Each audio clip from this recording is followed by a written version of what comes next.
Hi friends, welcome to Tamils vlog. நம்ம சேனலை first time பார்க்குறீங்கன்னா சப்ஸ்கிரைப் பண்ணிடுங்க. இந்த விலாக் வந்து ஒரு 2 நாள் விலாகுங்க.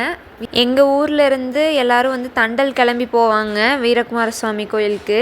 இந்த கோயில் வந்து வெள்ளை கோயில் இருக்குதுங்க. இது வந்து தேரோட்டம் வந்து ஸ்பெஷலுங்க. தேரில் வந்து சாமி பாருங்கள் எவ்வளோ அழகாக இருக்குதுன்னு. ஒரு வாரம் நடக்குங்க இந்த தேர் திருவிழா. அதில் நாங்கள் ஒரு நாள் போயிருந்தோங்க. அங்கே அந்த கோயிலுக்கு போயிட்டாலே வந்து பார்த்திங்கன்னா சாமியாட்டம், அதுக்கப்புறம் வந்து மாடு, இதுதாங்க ரொம்ப ஸ்பெஷல். மாடோட பிக் வந்து உங்களுக்கு ஆட் பண்ணுறேங்க பாருங்கள். இது வந்து ஒரு பாரம்பரியம்னு கூட சொல்லலாங்க. சாமிக்கு தேவையானது, காவடிக்கு போகிறப்ப தேவையான பொருள்லாம் இந்த மாட்டோட மேலே இப்படி தாங்க வச்சுருப்பாங்க. இந்த மாடு பார்த்திங்கன்னா மற்ற நேரத்துலலாம் ரொம்ப சேட்டை பண்ணுங்க, ஆனால் கோயிலுக்கு வரப்போ மட்டும் ரொம்ப அமைதியாக வருங்க. அப்படியே பார்த்திங்கன்னா வர வழியில் ஒரு மயில் வந்து பார்த்தோங்க. அந்த மயில் வந்து பாருங்கள், ஒரு சுவரில் மேலே ஏறி நின்றுட்டு இந்தட்ட வர்றதுக்கு ட்ரை பண்ணிகிட்டு இருந்துச்சுங்க. அடுத்து நெக்ஸ்ட் டேங்க பக்கத்தோட தம்மாச்சி வந்து மாடு கன்று போட்டிருக்குன்னு சொல்லிட்டு சீம்பால் கொடுத்தாங்க. அதை வந்து சீம்பு செஞ்சிடலான்னு சொல்லிட்டு பண்ணிகிட்ருக்கோங்க. அதுக்கு ஃபஸ்ட்டு இட்லி பாத்திரத்தில் வந்து தண்ணியை சூடு பண்ணி வச்சுட்டோங்க.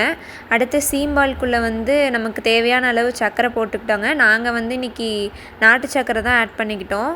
ஆட் பண்ணி அதை நல்லா கலக்கியாச்சுங்க. நீங்கள் வேணும்னா வடிகட்டி கூட சேர்த்திக்கலாம். அடுத்து வாசனைக்காக ஏலக்காய் 4 எடுத்துக்கிட்டோங்க. அடுத்து மிளகு போட்டு செஞ்சால் சூப்பராக இருக்குங்க. அதனால் ஒரு 3 மிளகு போட்டோங்க. இதை வந்து நல்லா மிக்சியில் போட்டு அடித்து உள்ளே ஆட் பண்ணி கலந்துக்கலாங்க.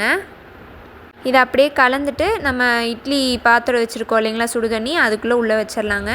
பாலோட அளவை பொறுத்து வேகிற டைமிங் மாறுங்க. எனக்கு வந்து ஒரு 20 மினிட்ஸ்லேயே வந்து வெந்துருச்சுங்க. இதை அப்படியே வந்து ஒரு தட்டு வச்சு மூடிட்டு அதுக்கப்புறம் நம்ம லிட்டு வச்சு க்ளோஸ் பண்ணிக்கலாங்க. ஒரு 20 மினிட்ஸ் கழித்து பார்த்திங்கன்னா சுவையான சீம்பு ரெடியாக இருக்குங்க. நான் வந்து கட் பண்ணி காமிச்சிருக்கேன் பாருங்கள். இது வந்து ஒரு நியூட்ரிஷியஸான ஃபுட்டுங்க. உங்களுக்கும் சீம்பால் கிடச்சிதுன்னா ட்ரை பண்ணி பாருங்கள். விலாக் எப்படி இருந்துச்சுன்னு கமெண்ட் பண்ணிடுங்க. பாய்.